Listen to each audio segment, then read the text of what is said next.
Oke,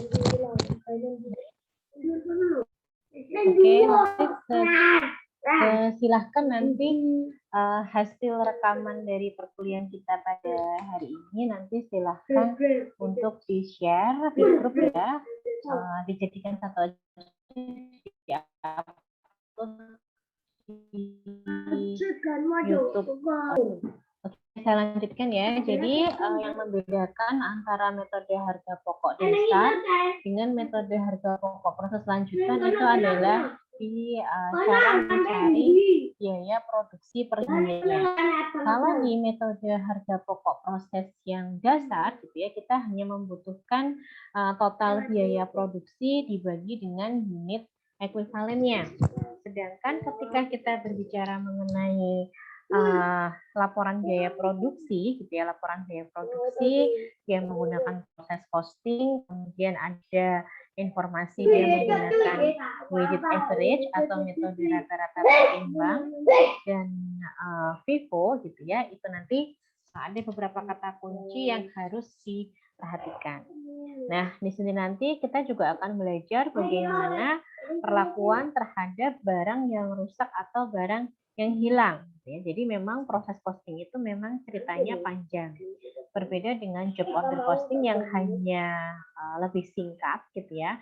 Di proses costing ini memang yang dipelajari itu dia lebih luas. Dia ada FIFO, ada weighted average, kemudian sama-sama ada perlakuan terhadap barang yang rusak atau barang yang hilang ketika menggunakan proses costing.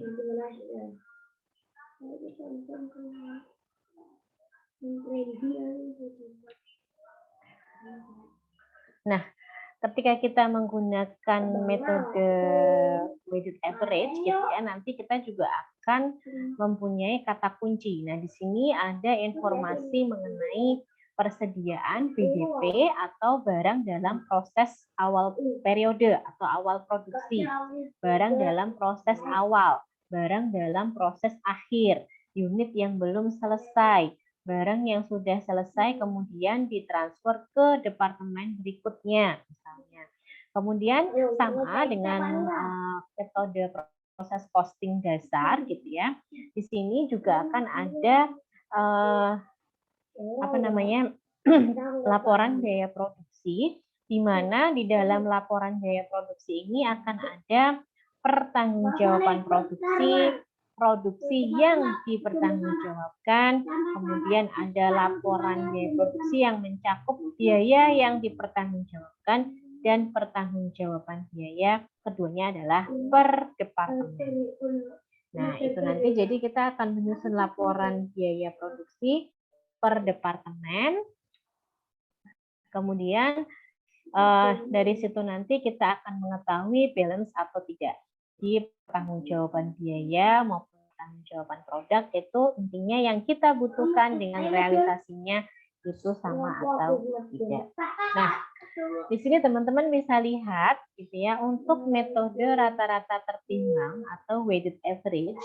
Di sini kata kuncinya adalah biaya dari barang dalam proses awal. Tadi seperti yang dijelaskan Mbak Reni, gitu ya, ketika masuk ke perhitungan, awalnya Mbak Reni menceritakan kasusnya, kemudian diceritakan bagaimana menghitung unit ekuivalensinya, kemudian baru muncul tabel perhitungan di mana biaya dari barang dalam proses awal ditambah dengan biaya periode sekarang.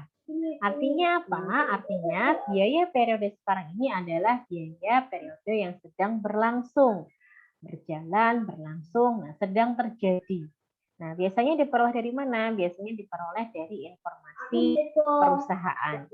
Nah, di sini untuk mencari biaya per unit, rata-rata tertimbangnya itu biaya dari barang dalam proses awal ditambah dengan biaya periode berjalan dibagi dengan unit ekuivalen. Nah, itu kata kunci untuk metode tertimbangnya. Seperti apa contoh case-nya, seperti apa contoh realnya, kita akan mulai lihat ya. Di sini ada contoh kasus atau contoh soal Yang pertama yaitu terdapat unit barang dalam proses awal periode. Jadi barang dalam proses awal satuannya adalah unit, gitu ya. Jadi ini semuanya satuannya adalah unit, gitu ya. Kalau unit barang dalam proses, unit yang dimasukkan, unit yang sudah selesai, kemudian ditransfer ke departemen berikutnya, unit barang dalam proses akhir. Nah, ini satuannya semuanya adalah unit. Oke. Nah, di sini dalam proses awalnya ada 8.000 unit dengan tingkat penyelesaian 100% untuk bahan baku, tenaga kerja langsung, dan overhead pasti 50%. Kemudian unit yang dimasukkan dalam periode proses produksi itu 30.000 unit. Unit yang telah selesai kemudian dipindahkan ke departemen perakitan. Departemen perakitan ini adalah departemen berikutnya.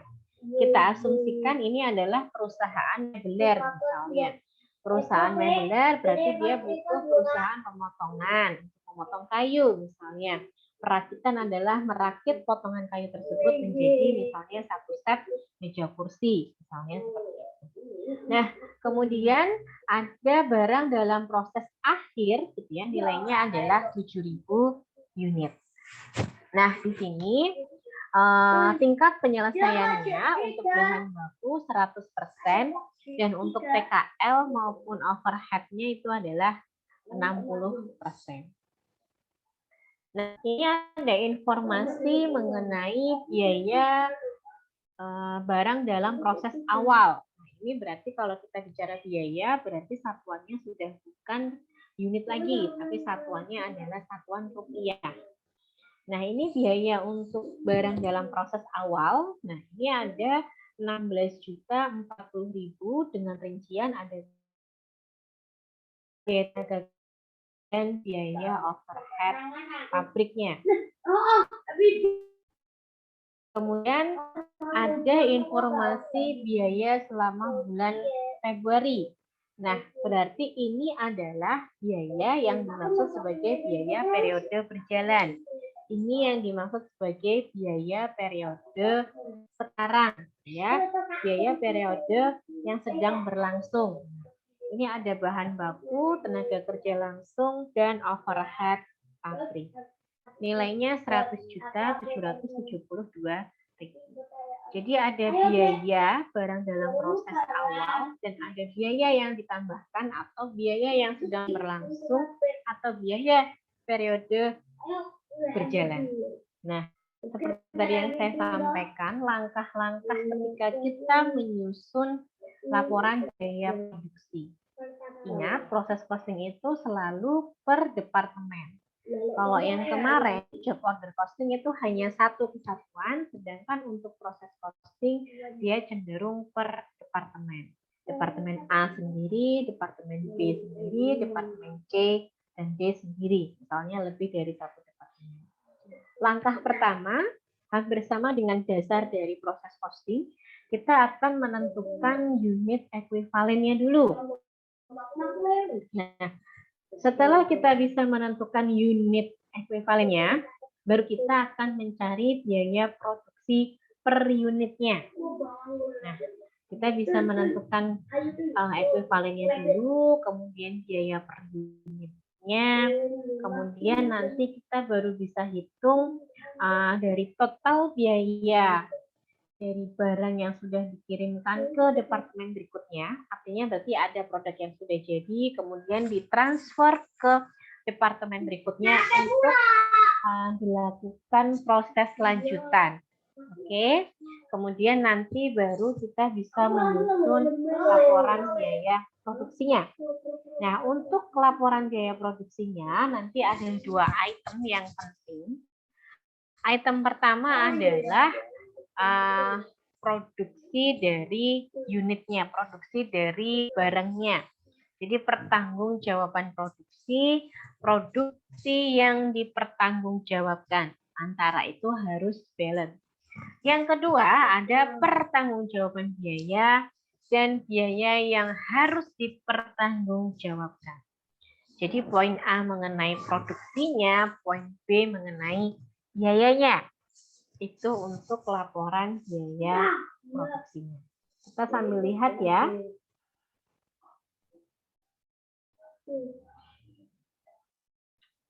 Nah, di sini ketika kita ingin menghitung unit produksi ekuivalennya, ketika menggunakan rata-rata tertimbang, gitu ya, itu kita akan menjumlahkan unit yang selesai, unit sudah selesai, kemudian ditransfer ke departemen berikutnya.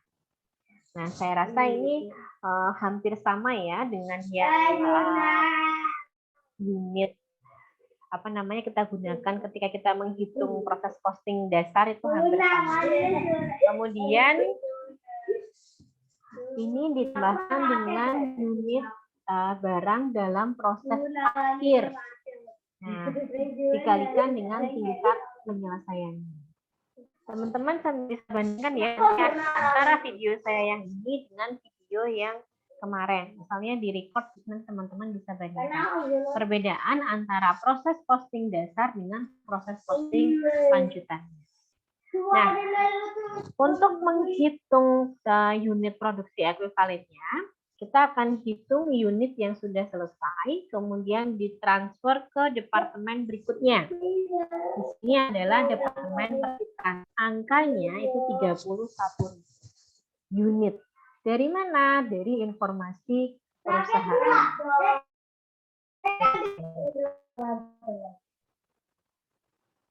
Oke, kemudian nanti ditambah dengan barang dalam proses akhir, ya, barang dalam proses akhir kita kalikan tingkat penyelesaian.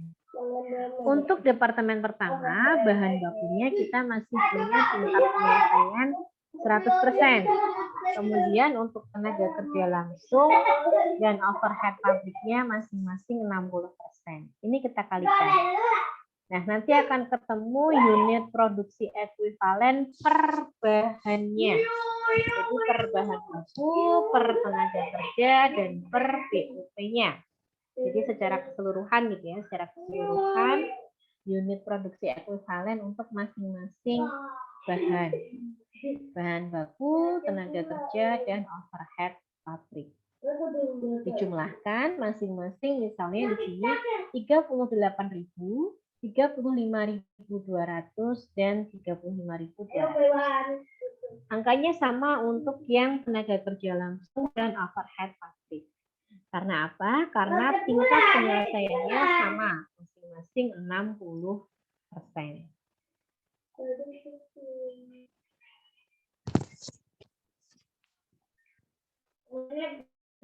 Oke, suara saya kecil sekali ya. Sekarang sudah terdengar jelas. Sudah, Bu. Oke. Maaf ya, saya kalau di rumah nyanding bocah. Jadi anak-anak di samping saya, jadi memang suaranya kalah dengan anak-anak. Oke. Kemudian setelah kita menghitung unit ekuivalennya, kita akan menghitung biaya per unitnya. Nah, biaya per unitnya tadi seperti yang saya ceritakan bahwa kata kuncinya adalah barang dalam proses awal ditambah dengan biaya periode berjalan, biaya periode sekarang, biaya yang ditambahkan pada bulan tersebut, misalnya, dibagi dengan jumlah unit produksi ekuivalen. Nah, di sini tadi kita dapat informasi bahwa biaya barang dalam proses awal itu ada 7.600.000, 4.300.000, dan 4.080.000. Ini dari informasi biaya barang dalam proses awal. Nah, ini dari sini. Oke. Nah, itu ditambahkan dengan biaya yang sedang berjalan, biaya periodenya yang nilainya 100 juta. Dengan rincian di sini 32 juta, kemudian 35 juta, dan 33 juta. Nah, setelah ketemu jumlahnya, jumlah per bahannya, baru nanti dibagi per unit ekuivalennya. dibagi per unit ekuivalennya itu juga per bahannya. Jadi total bahan baku langsung dibagi dengan unit produksi ekuivalen untuk bahan baku. 39.600.000 untuk tenaga kerja langsung dibagi unit produksi ekuivalen untuk tenaga kerja langsung nilainya 35.200.000. Nah, begitu juga dengan biaya overhead pabriknya. Maka nanti kita bisa ketemu biaya per unitnya untuk masing-masing bahan. Nah, kalau untuk biaya produksinya, total biaya produksi per unit produk, ya itu berarti tinggal ditambahkan saja. Jadi untuk bahan baku, misalnya di sini angkanya 1050, ditambah dengan 1125 dan 1060. Nah, ketemu angka 3.235. Ini adalah biaya per unitnya. Angka 3.235 ini adalah biaya per unitnya. Sampai sini bisa dipahami?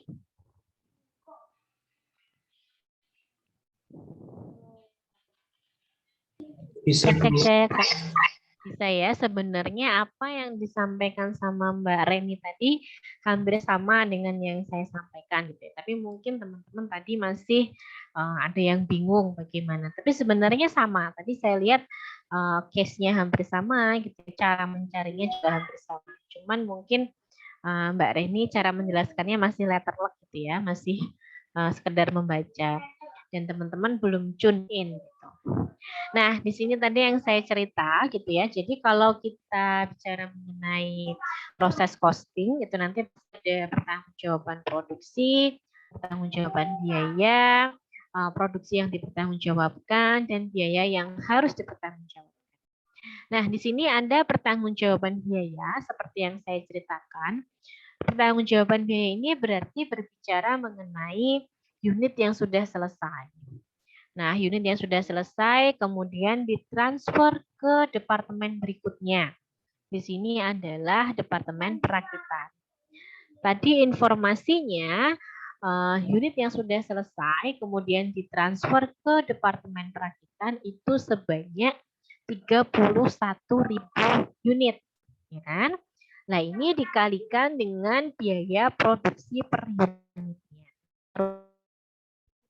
Karena ini merupakan pertanggungjawaban biaya. Maka nilainya 100.285.000.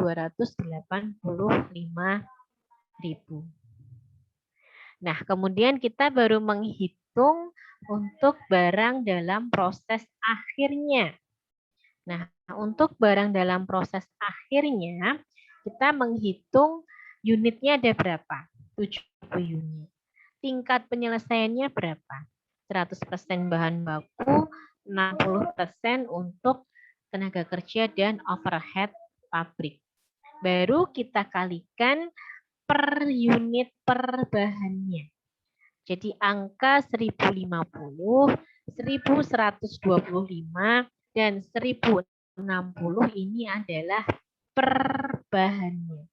Biaya produksi per unit per bahannya. Per bahan baku, per tenaga kerja, dan per BUP-nya. Nah, maka ketemu angka 7.350, 4.722. Jadi jumlah biaya yang dipertanggungjawabkan itu nilainya 116.812 rupiah.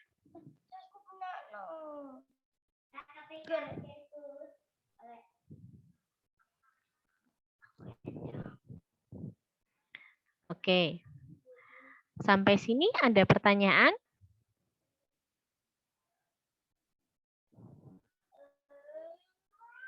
Bisa ya? Bisa dipahami ya? Oke, selanjutnya mengenai ayat jurnalnya.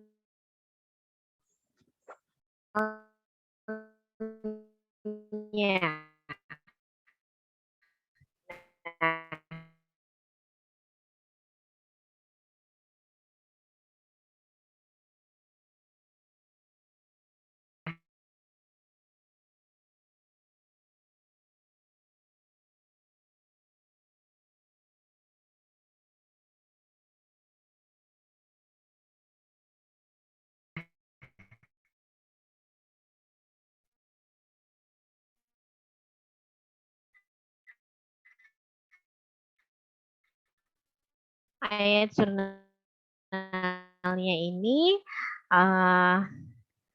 nanti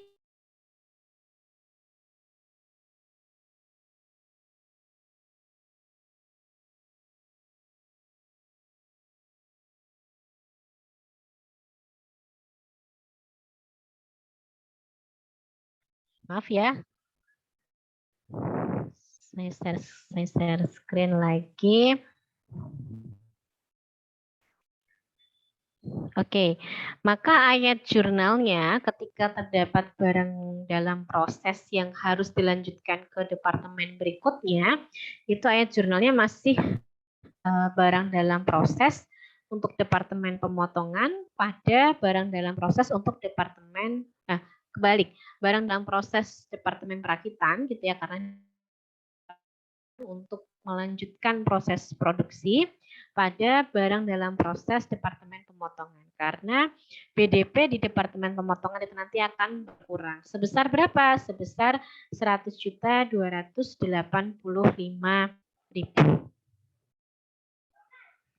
Nah, intinya seperti itu. Kemudian untuk menyusun biaya produksinya, gitu ya, untuk menyusun laporan biaya produksinya, khususnya untuk lihat apa yang tertulis di laporan biaya produksi, apa yang laporan biaya produksi itu ada dua biaya produksi, ya, yang saya sampaikan tadi. Jadi ada produksi yang harus dipertanggungjawabkan dan ada pertanggungjawaban produksi. Nah, ini tinggal dipilah saja. Untuk produksi yang harus dipertanggungjawabkan, ini isinya mencakup unit dalam proses awal, jadi barang dalam proses awal, ditambahkan dengan barang yang masuk ke dalam proses produksi, unit yang masuk ke dalam proses produksi. Jadi jumlah unit yang harus dipertanggungjawabkan nilainya 38.000. Dari mana? Dari unit dalam proses awal ditambah dengan unit yang dimasukkan ke dalam proses produksinya.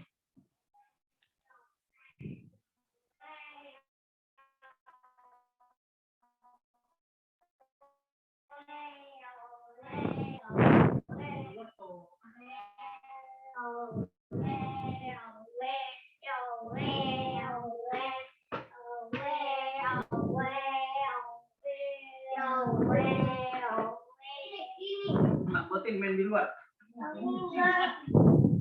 Maksudnya apa toh? Mana apa sampai baterainya habis?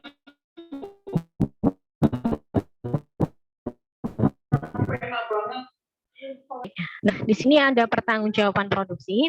Intinya apa? Untuk pertanggungjawaban produksi, di sini ada unit produk yang sudah ditransfer ke departemen berikutnya ditambah dengan unit dalam proses akhir. Nah, jadi kalau yang dipertanggungjawabkan, yang harus dipertanggungjawabkan itu adalah ketika awal ditanggungjawabkan, itu berarti yang kita transfer ke departemen berikutnya ditambah dengan proses akhirnya.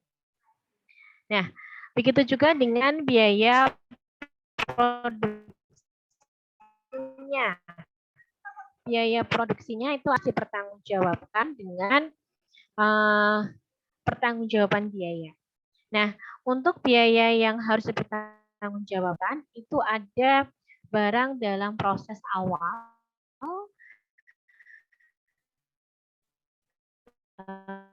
itu baku, kemudian tenaga kerja, overhead pabrik. Tadi kita sudah peroleh informasi itu dari pihak perusahaan. Ditambahkan dengan biaya periode berjalannya. Jadi biaya yang harus dipertanggungjawabkan itu meliputi barang dalam proses awal ditambah dengan biaya periode berjalan. Ini teman-teman juga bisa hitung untuk per unitnya.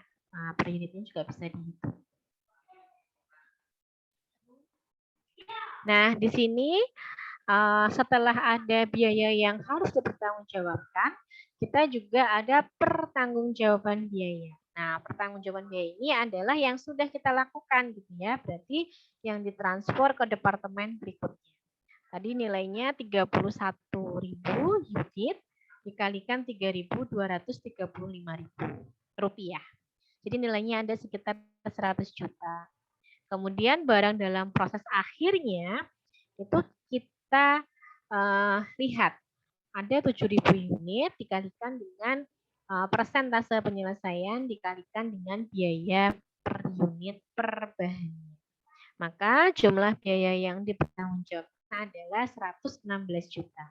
Kita lihat angka 116 juta ini balance dengan yang ada di depan. Jadi biaya yang harus dipertanggungjawabkan itu balance dengan pertanggungjawaban biaya. Produksi yang harus dipertanggungjawabkan itu balance dengan pertanggungjawaban produksi. Itu untuk departemen yang pertama. Berikutnya adalah untuk departemen yang kedua atau departemen perakitan. Nah, untuk departemen yang kedua atau departemen perakitan, ini kita sudah tidak ada bahan bakunya. Jadi hanya meneruskan prosesnya. Nah, untuk proses produksinya di sini kita bisa lihat di sini ada tingkat penyelesaian untuk TKL dan BOP-nya sebesar 60 tem. Nah, ini nilainya tadi yang sudah kita lihat dari yang sebelumnya gitu ya. Untuk awal proses produksi ada 4.000, kemudian memperoleh dari departemen sebelumnya tadi 31.000, kemudian yang sudah diselesai kemudian ditransfer dan diakui sebagai produk jadi nilainya 30.000. Nah, di sini ada barang dalam proses akhir itu dia 5.000 dengan tingkat penyelesaian 50%. Ini hanya untuk TKL dan overhead tidak ada lagi.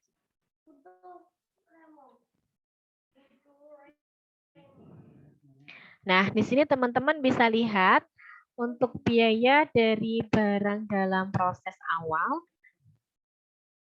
nilainya gitu ya, teman-teman bisa lihat informasinya ini ada 18 juta, kemudian biaya periodenya ini ada 184 juta.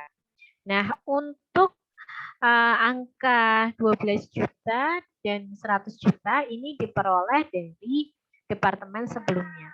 Nah, kita lihat yang 12 juta sebelumnya.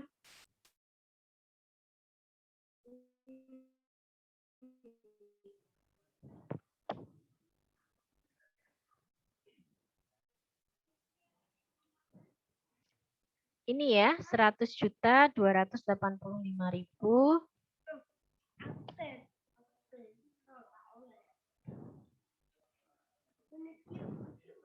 Dan ini angka 12 juta 240, ini juga biaya dari departemen sebelumnya. Nah, ini biaya dari barang dalam proses awal. Ini dari sini.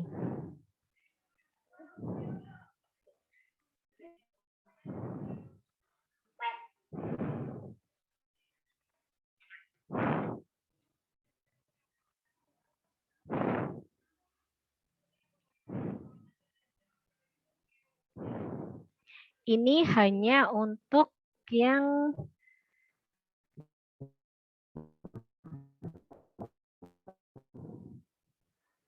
juta ya, jadi angkanya 12 juta sebentar.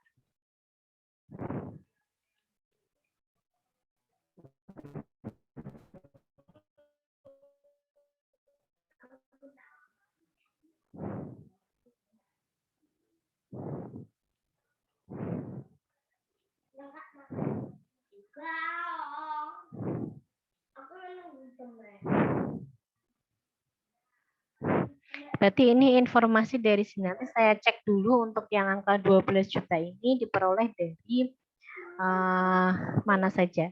Sepertinya kalau angkanya ini harusnya 16 juta ya. Ini bukan 12 juta tapi 16 juta.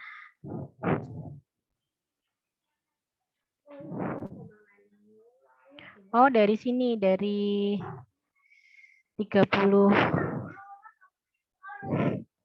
dari perhitungan biaya produksi.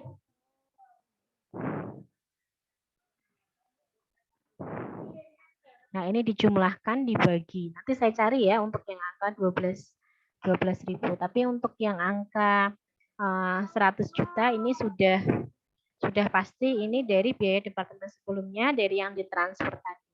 Nah, ini kalau ini berarti barang dalam proses awal, itu berarti angka 16 juta.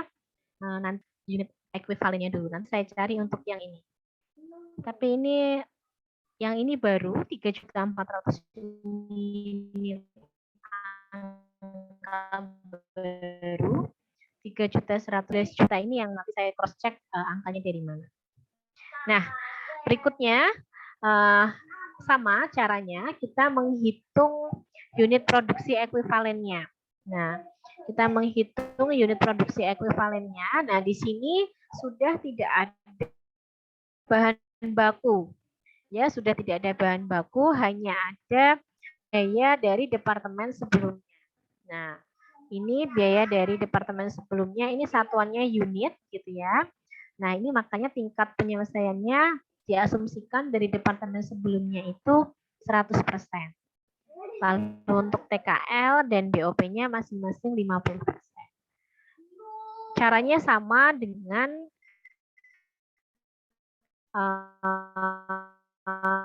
departemen yang pertama tadi.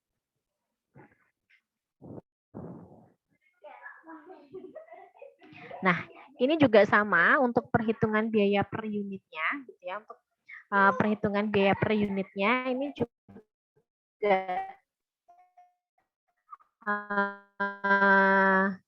ditambah ya. Jadi barang dalam proses awal produksi, periode berjalannya ditambahkan 12 juta ditambah 100 juta. Nah, ini ditambahkan angkanya. Saya masih punya PR yang ini. Nanti saya cek angka 12 juta ini dari mana. Oke, kemudian dibagi dengan unit produksi ekuivalen. Prosesnya hampir sama dengan departemen yang pertama tadi. Nah, kemudian di sini ini ada informasi pertanggungjawaban biaya, yaitu unit yang sudah selesai kemudian ditransfer ke departemen perakitan. Nah, ini yang sudah selesai gitu ya, yang sudah selesai. Nah, ini nilainya 3.000 unit. Dari mana 3.000 unit? Dari sini.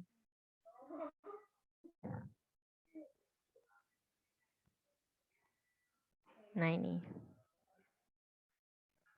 Dia diakui sebagai produk barang jadi.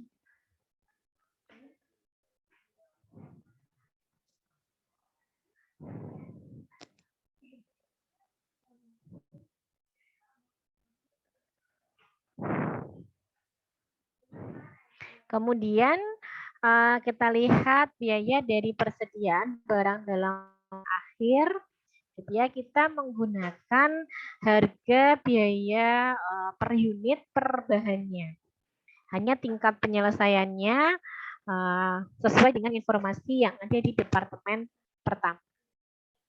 Nah, ini nilainya 202 juta. Ini sama ya, 7.000 unit dikalikan 100% dikalikan biaya per unit per departemen. Nah, ini nilainya ada 23 juta. Nah, di sini yang membedakan kalau yang tadi diakui sebagai barang dalam proses, di sini diakui sebagai barang jadi. Karena produknya nanti akan diakui sebagai persediaan barang jadi yang kita simpan di gudang.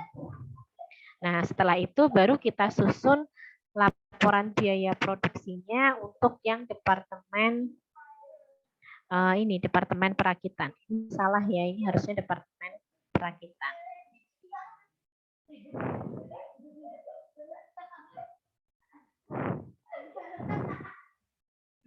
Oke, ini terjawab ya. Angka 12 juta tadi, 12 juta tadi diperoleh dari angka 4.000 unit dikalikan 3.100 75. Oke, kita lihat. Nah ini.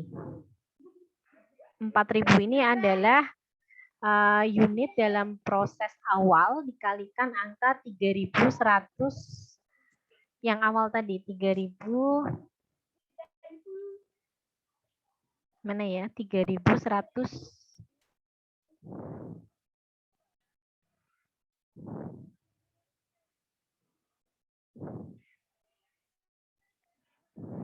3.200 ternyata 3.235.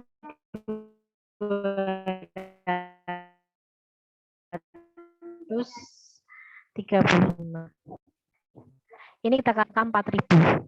4.000 ini apa? 4.000 ini barang dalam proses awal yang diketahui yang berada di Departemen Perakitan.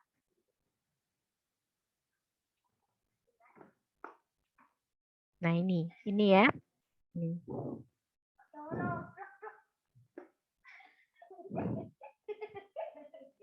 Oke, nanti baru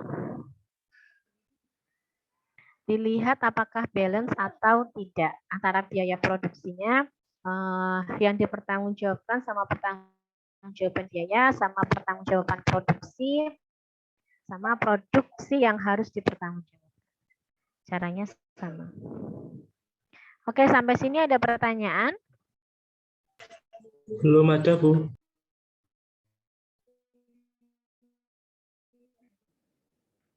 Di-share bisa dilihat oleh teman-teman yang lain. Oke, kalau ada nanti saya lanjutkan, besok saya lanjutkan masuk ke Vivo-nya. Masuk ke Vivo-nya, kemudian nanti hari Jumatnya Selasa ya. Ini Selasa Rabunya nanti midterm. Jadi minggu tanggal 25 sana, 25 sampai 29 kalau tidak salah. Nah, itu nanti kita ada UTS ya. UTS-nya di minggu tanggal 25. Kalau nggak salah 25 sampai 30 atau 25 sampai 29. Nah, saya akan ambil hari Rabunya.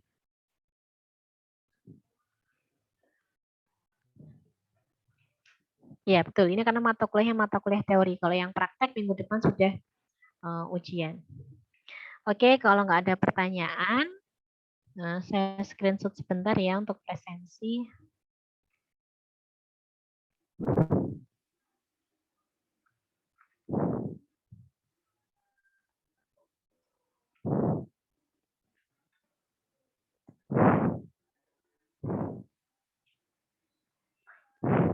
Oke, kalau nggak ada pertanyaan, kita akhiri perkuliahannya. Kita ketemu lagi hari Rabu depan.